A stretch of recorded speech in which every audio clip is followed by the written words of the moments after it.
Kasih ya.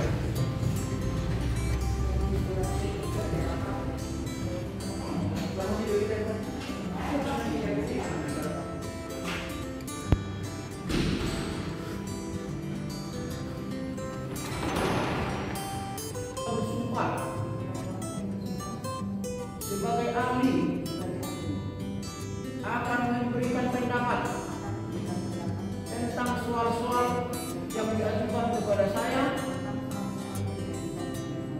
dengan sebaik-baiknya sesuai dengan pengetahuan saya. Saya menjadi dosen sudah 34 tahun. Sudah 34 tahun.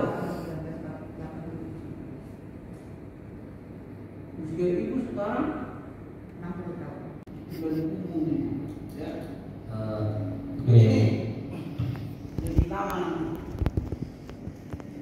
Begini Bu, kemudian jaminan kredit ini, sertifikat kreditnya ini terbit 10 Januari 2018. Perjanjian penjaminan antara penggugat dengan tergugat satu. gitu ya Bu ya. Ya, Tolong ahli jelaskan apa saja dasar-dasar berlakunya sebuah kontrak atau sebuah kontrak itu sah dan berlaku sebagai perjanjian itu apabila memenuhi apa ya dan pasal berapa? Saya kontrak itu di dalam 1320. 1320. Oke. Itu yang kita di Indonesia.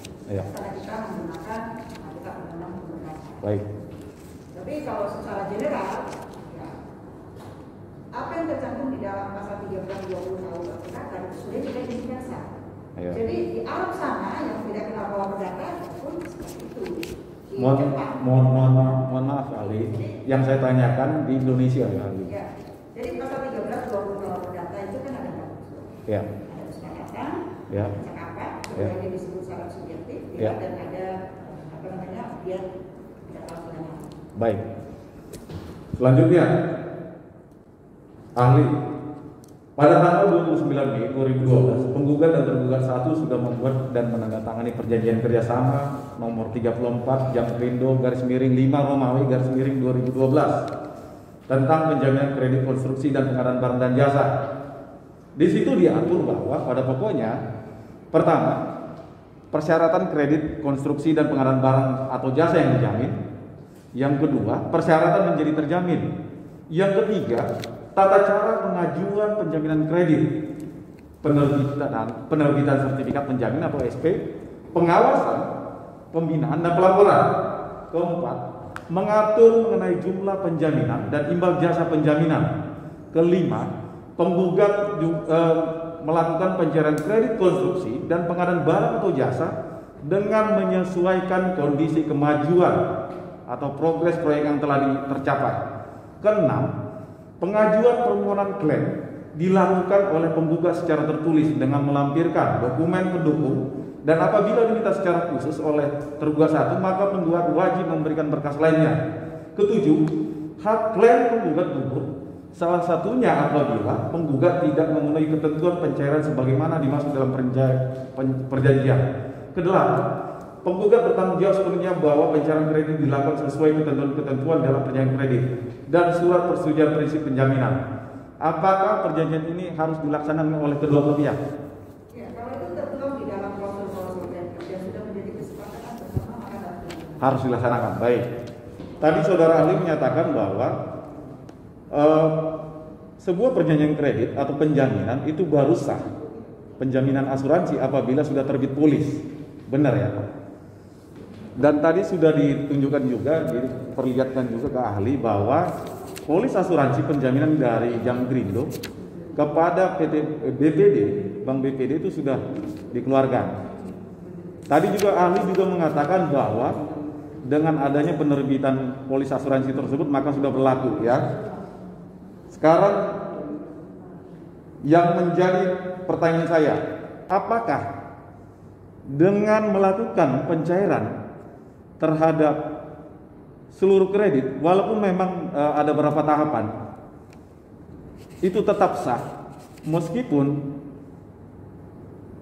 ahli tadi menyatakan bahwa untuk pembangunan konstruksi itu harus dicairkan sesuai progres kerjaan. Sementara lahan yang akan diserahkan itu 1 tahun kemudian. Bagaimana ahli menyatakan, bagaimana pendapat ahli? Apakah itu sesuai progres atau tahapan? Sementara yang mau dikerjain aja belum diserahkan. Bagaimana tuh proses penyerahannya itu? Ya. Pertanyaannya betul ya, bahwa apa namanya belum ada izin lah untuk masuk ke lokasi pertanian. Ya. Kebetulan tadi ya, ahli kami hadirkan untuk menyampaikan pendapat tentang hukum kontrak, tentang klausul.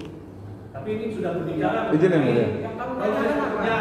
Saya bertanya tentang ini perjanjian. Tadi juga ahli menyatakan bahwa sebuah produk perjanjian kredit untuk konstruksi itu harus dilakukan melalui beberapa tahapan dan sesuai progres, ya kan? Nah, saya mau bertanya, karena ini sesuai dengan perjanjian, dalam tahapan ini, bagaimana apabila pihak pemberi kredit itu melakukan pencairan terhadap seluruh kredit, sementara yang mau dikerjakan aja belum ada, gitu. belum dimulai dan belum dilaksanakan. Bagaimana menurut ahli? Di dalam pencairan kredit perbankan, saya juga mengajar hukum perbankan. Nah, jadi dalam pencairan kredit itu yang diminta itu tentu bukan apakah ada izin untuk masuk di tempat, tapi surat perjanjiannya. Ya. Surat perjanjian kerjanya. Karena dari surat perjanjian kerja itu dia menjadi dasar bagi orang itu untuk bekerja. Bekerja itu bukan berarti dia sudah masuk ke lokasi, tapi bisa saja pekerjaan itu misalnya kalau dia harus mengadakan alat-alat yang dia harus impor, kan ada proses masa yang harus dilakukan.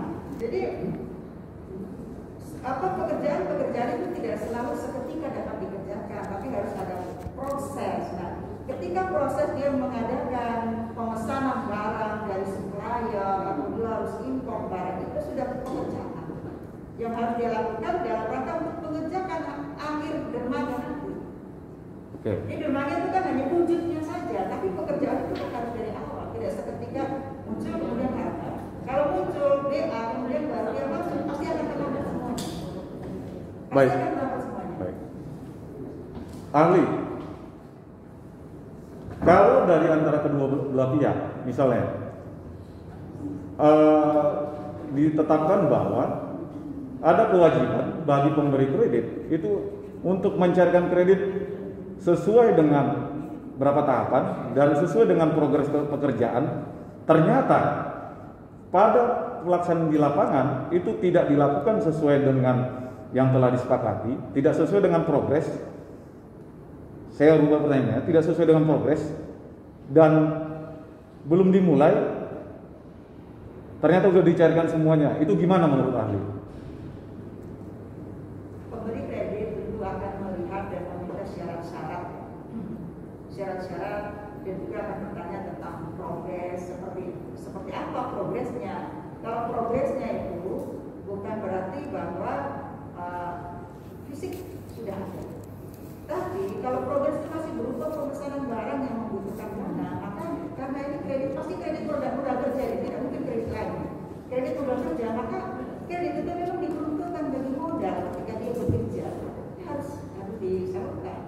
Dan untuk pembangunan dermaga yang pasti makan biaya yang sangat besar, saya rasa dengan penjaminan kemunculan kredit tidak sampai 50% itu rendah. Karena hanya berapa persen saja, dan itu untuk modal kerja 30-40% harus ada.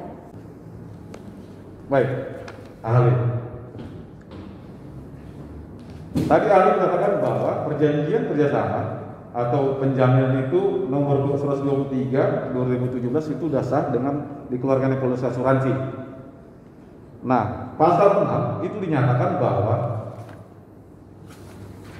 pasal 6 mengenai pencairan perpanjangan penjaminan dan suplesi kredit, angka 1 itu menyatakan bahwa pencairan kredit konstruksi dan pengadaan barang atau jasa dilakukan melalui mekanisme berikut: A. Pencairan kredit konstruksi dan pengadaan barang atau jasa dari penerima jaminan pada terjamin dilakukan secara bertahap atau sesuai ketentuan sebagaimana tersebut dalam jadwal pelaksanaan proyek yang diajukan oleh terjamin. Ya, itu diatur bahwa pelaksanaan proyek yang diajukan itu harus secara bertahap dan sesuai dengan ketentuan jadwal pelaksanaan proyek. Ya. Yang B, pembayaran atau biaya proyek dari pengguna jasa konstruksi dan pengadaan barang atau jasa kepada terjamin harus dilakukan melalui rekening yang ditunjuk penerima jaminan atas segala lalu lintas penyetoran dan pencairan keuangan terjamin dari pengguna jasa konstruksi dan pengadaan barang atau jasa dilakukan di bank penerima jaminan.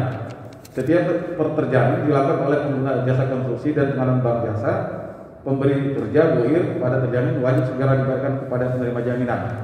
Nih, yang C, penerima jaminan bertanggung jawab sepenuhnya bahwa pencairan kredit itu dilakukan sesuai dengan ketentuan-ketentuan pertama.